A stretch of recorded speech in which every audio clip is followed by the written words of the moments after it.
मालवाहतूक करणारा ट्रक आणि दुचाकीच्या अपघातात डोक्याला गंभीर मार लागून जखमी झालेल्या व्यावसायिक तरुणाचा सांगोला ग्रामीण रुग्णालयात उपचारापूर्वीच मृत्यू झाला.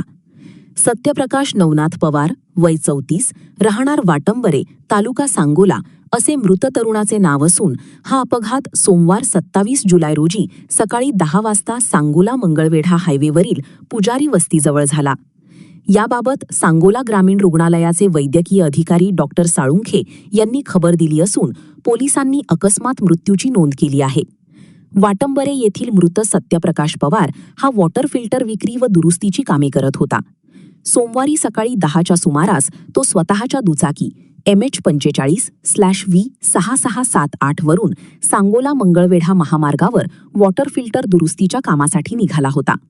वाटेत सकाळी 10च्या सुमारास पुजारी वस्तीजवळ त्याच्या दुचाकीचा आणि मालट्रकचा RJ19/GK6662चा अपघात झाला.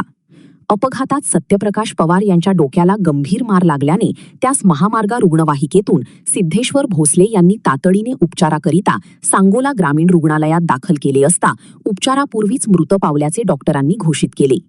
पुढील तपास पोलीस हवालदार नितीन घुले करीत आहेत.